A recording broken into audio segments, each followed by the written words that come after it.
పల్నాడు జిల్లా మాచర్లలో గత కొంతకాలంగా అవినీతి అరాచక పాలన జరుగుతుందని టీడీపీ అభ్యర్థి జూలకంటి బ్రహ్మారెడ్డి అన్నారు. సాగర్ పక్కనే ఉన్న త్రాగు సాగునీరు లేక ప్రజలు ఇబ్బందులు పడుతున్నారన్నారు. పల్నాడులో ఎస్పీ మారిన ఇంకా కొన్ని చోట్ల గొడవలు జరుగుతున్నాయన్నారు.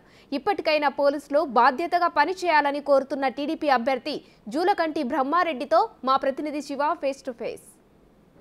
పల్నాడు జిల్లా మాచర్ల నియోజకవర్గంలో ఉన్నాం. ప్రస్తుతం ఈసారి ఎన్నికల ప్రక్రియ ఏ విధంగా జరగబోతుంది? మాచర్ల టీడీపీ అభ్యర్థి బ్రహ్మారెడ్డి ఉన్నారు. సార్, పల్నాడు అంటే ఒక రకమైన ఫ్యాక్షన్. గత ఎన్నికల రోజు కూడా చాలా గొడవలు జరిగినాయి. ఈసారి ఏ విధంగా ఫేస్ చేయబోతాం?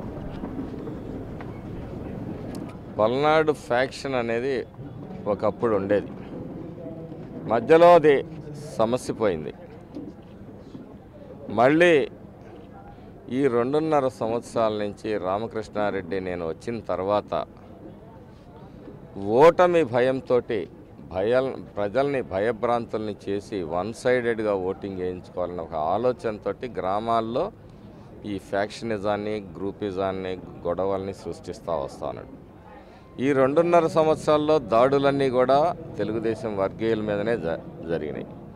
అయినప్పటికీ కూడా తెలుగుదేశం వర్గీయులు సంయమనం పాటిస్తూ కూడా ఈరోజు వరకు కూడా మరి నట్టుకుంటూ వస్తూ ఉన్నారు. ఇబ్బందులు తాత్కాలికం, కానీ వీటన్నిటికీ కూడా ఒక గొప్ప ముగింపు పలకటానికి పల్నాడు ప్రజలు సిద్ధంగా ఉన్నారు. సార్, రానున్న రోజుల్లో ఇప్పటిదాకా మీరు ప్రచారం చేశారు. సో ఇటీవల కాలంలో వరుసగా చాలా కేసులకు సంబంధించి కానీ ఇంకా ఎన్నికల కోడ్ వచ్చిందా కానీ వన్ సైడ్ అధికారులు చేస్తున్నారు. ఎట్లా తీసుకోవాలి? వ్యవస్థలు పూర్తిగా నిర్వీర్యం అయిపోయినాయి. వీటిని ప్రక్షాళన చేయాల్సిన బాధ్యత ఉన్నతాధికారుల మీద ఉంది.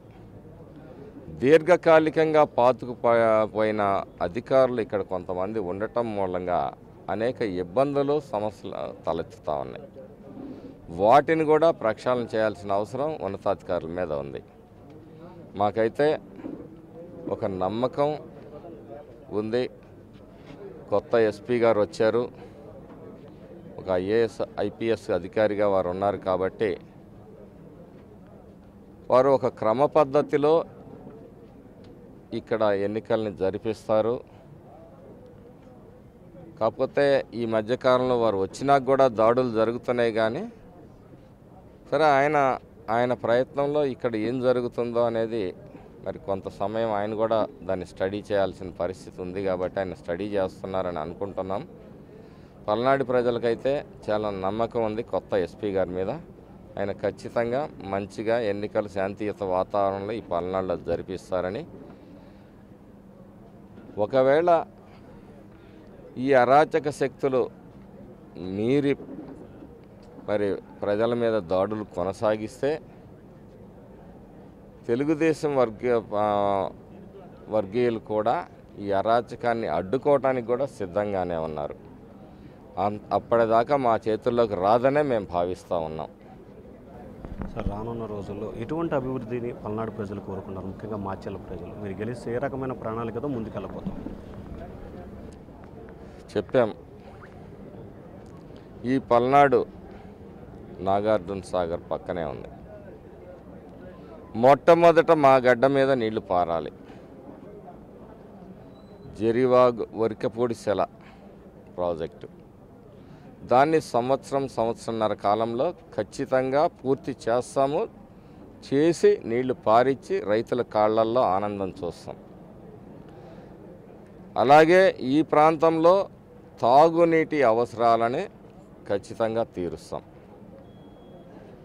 ప్రతి ఇంటికి ప్రతి గ్రామంలో ఓవర్ హెడ్ ట్యాంకులను ఏర్పాటు చేసి నీటి సరఫరాని జరిగే విధంగా పూర్తి చేస్తాం. సార్, అంటే నాగార్జున సాగర్ కొన్ని దశాబ్దాలుగా ఇక్కడ ఉంది. అంటే ఇప్పటివరకు తాగునీరు సాగునీరు సక్రమంగా అందలేదంటారా? అందలేదనే చెప్పాలి. ఎందుకంటే దుర్గి వెల్దుర్తి మండలాలు అప్లాండ్స్గా ఉన్నాయి. అసలు డిజైనింగ్లోనే జరిగిన లోపం వలన ఈ మండలాలకి అన్యాయం జరిగింది. దాన్ని సరిదిద్దటానికి ఒక ఇబ్బంది ఏమొచ్చిందంటే అటవీ అనుమతులు ఒక ఇబ్బందిగా వచ్చాయి. ఈరోజు కృష్ణదేవరాయలు గారు ఎంపీగా ఉన్న సమయంలో దాన్ని తొలగించడం జరిగింది కాబట్టి మిగతాది డబ్బుతో ఆర్థిక అంశమే ముడిపడి ఉంది కాబట్టి దాన్ని ఖచ్చితంగా సంవత్సరంన్నర కాలంలోపే, మేమైతే సంవత్సరం టార్గెట్గా పెట్టుకున్నాం, సంవత్సరంలోపే పూర్తి చేయాలని ఖచ్చితంగా నెరవేరుస్తాం. దాంట్లోనే తాగునీటిని కూడా తీసుకొని వస్తాం.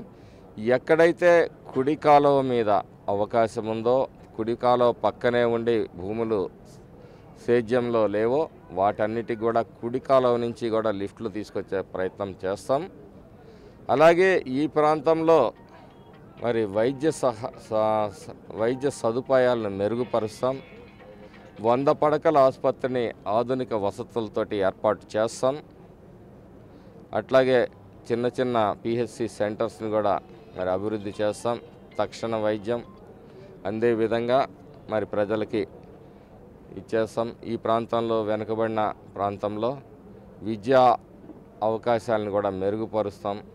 అలాగే స్కిల్ డెవలప్మెంట్ ప్రోగ్రాం లాగా మరి కొంతమంది పేద విద్యార్థులు ఎవరైతే ఉన్నారో వాళ్ళందరికీ కూడా ఎప్పుడు కూడా వాళ్ళకి వివిధ శాఖల్లో ఉద్యోగాలు కానీ అవకాశాలు వచ్చినప్పుడు దాని మీద వాళ్ళ కోచింగ్ సెంటర్లను కూడా ఏర్పాటు చేస్తాం. ఇక్కడ ముఖ్యంగా గృహ నిర్మాణ సమస్య అనేది ప్రధానంగా ఉంది. 25 లక్షల ఉద్యోగాలు ఇస్తానని జగన్మోహన్ రెడ్డి ప్రభుత్వం మోసం చేసింది. గతంలో ఎప్పుడో తెలుగుదేశం ఇచ్చిన గృహ నిర్మాణాలు తప్పితే ఇక్కడ పేదలకు ఇళ్ళు లేవు. కాబట్టి ఇళ్ళు కట్టించే బాధ్యత కూడా అంతా వీలైనంత ఎక్కువ తీసుకుంటాం. వాళ్ళు ఎక్కడో ఊరి చివర స్థలాలు ఇచ్చారు, ప్రజలు ఇష్టపడితే అక్కడ కూడా ఇళ్ల నిర్మాణం చేపట్టేది తెలుగుదేశం పార్టీయే. అట్లాగే అవ్వాతాతలకు పెన్షన్ కూడా తెలుగుదేశం పార్టీ పెంచుతూ ఉంది.